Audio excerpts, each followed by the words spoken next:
गरुड़ जी चाहते थे मृत्यु टालना, लेकिन कर्म ने रास्ता बदल दिया।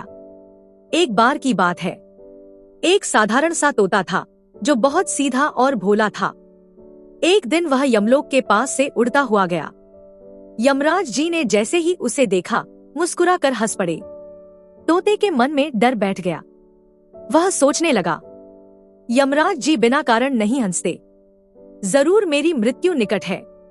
डर के मारे वह अपने मित्र गरुड़ जी के पास पहुंचा।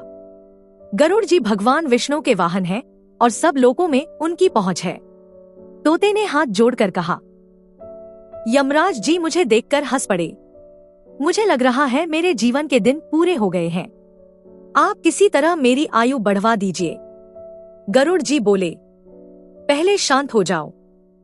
आओ मेरे साथ चलो। गरुड़ जी तोते को अपनी पीठ पर बैठाकर 7 समुद्र पार एक गुफा में ले गए।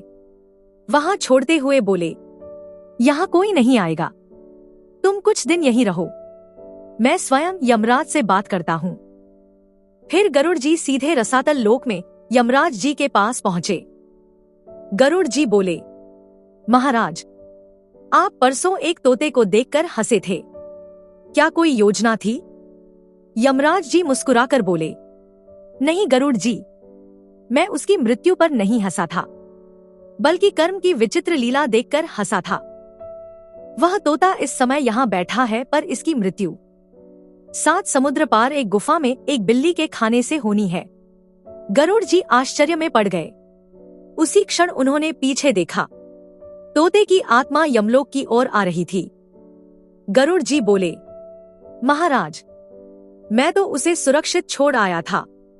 यमराज जी बोले, गरुड़ जी, उसी गुफा में एक बिल्ली रहती थी, कर्म किसी से नहीं बचता। गरुड़ जी दुखी होकर बोले, तो फिर मनुष्य क्या करे? यमराज जी ने कहा, बस यही समझ ले, कर्म फल अटल है, इसलिए जीवन में प्रसन्न रहो, भगवान का नाम जपो, कथा सुनो और धर्म से जियो।